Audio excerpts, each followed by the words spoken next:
let's move on to shape builder now. Okay, so this is the shape builder tool. So this is one of the most useful tool for designers, I would say. So this is basically when we want to make very complex shapes within our design. And this one.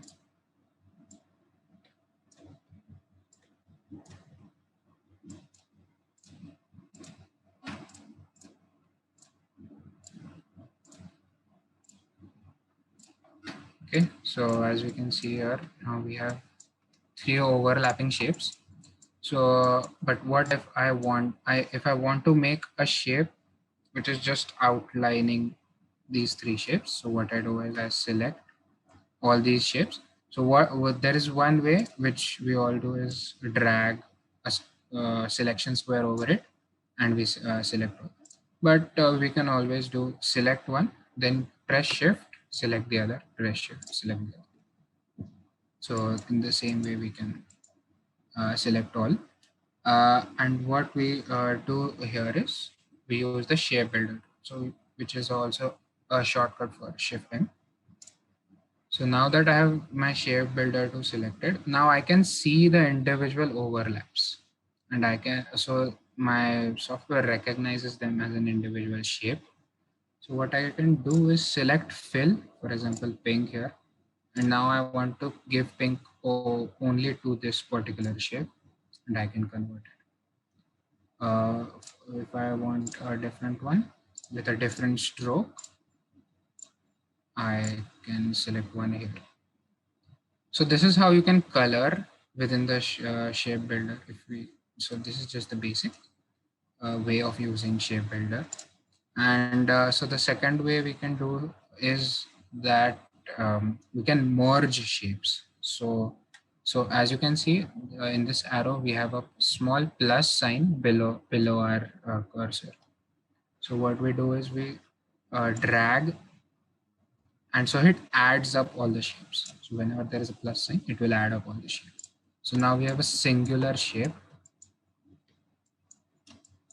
of the same of our given overlaps, which we had first. So what second we can do is we can remove the shapes. So as we had plus there, again I have to select shape builder tool.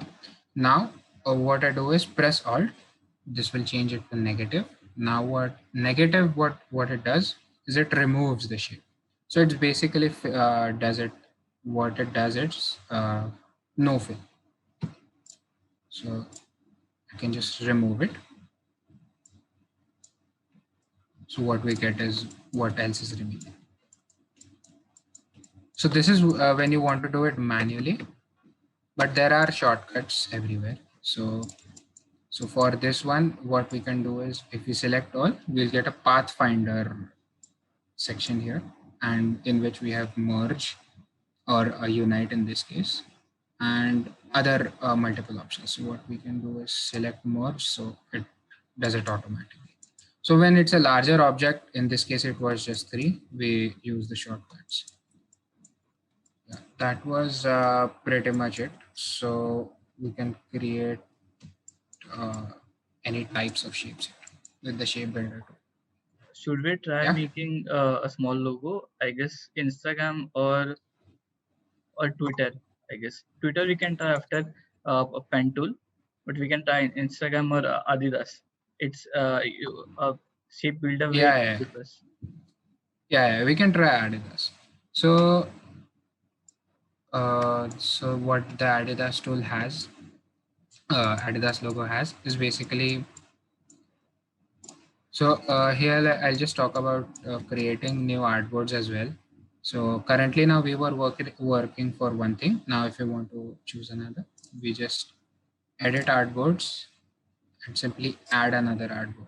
So you can have it with the same, it almost gives you the same ratio, but you can change the pixels here. Yes. So let's create the Adidas logo. So what Adidas logo is basically, most of us know, is the 3 slanting lines. I can't remember which side was it. Is it left leaning or right leaning? I'm blank Yeah, right now. let's Uh, Google, I guess. yeah. So if you could Google it and just tell me. So first of all, let's just make those three three rectangles. So we know that it's black, so we keep the fill black and stroke none. You can have the stroke, but in this case, mostly we don't need it. Again, you use it, you duplicate these. You should do Control D, so we get the three lines which Adidas has. Yeah, this If I one is believe, at the left side. okay, so the align, so they slant towards left side, right? Yeah. Yeah, So what we could do is we could use the direct selection tool. So now that we want a slanting object, what we do is we just select those two anchor points. We just select the two anchor points and we drag them towards the left so that we get a oblique rectangle. And similarly, we could do it for this. And these pink lines which you see are basically to tell you how your object is aligned with another object. So it's usually makes it easier for you. And so this is one step. And the second step is that we actually have one more slant right here. So what we can do is take the line tool. We just drag it. So assuming it's, I believe 45. So let's do it geometrically. So this will be at a 45-degree angle. Can't see 45, so I'll just type it out.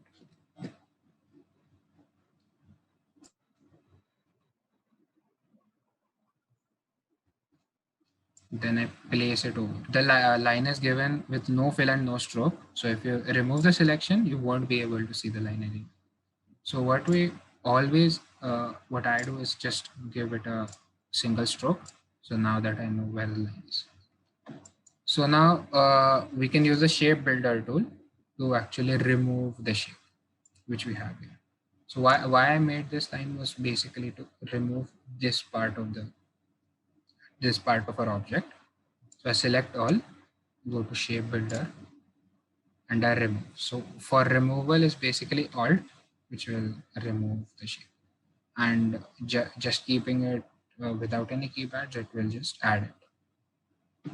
So let's remove. You can drag it away, and we can still see these lines. So we had each line. So just drag it over, and there you have it. So we just we create. Alright. So now this is still an individual object. So what we do is take them all and we group it. Now I have a single Adidas logo.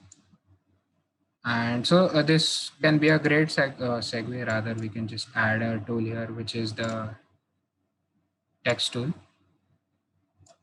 So it's a basic type tool as we have it on any Word file or anywhere. So we just add it here. So this is basically the default text which we have. And type it out.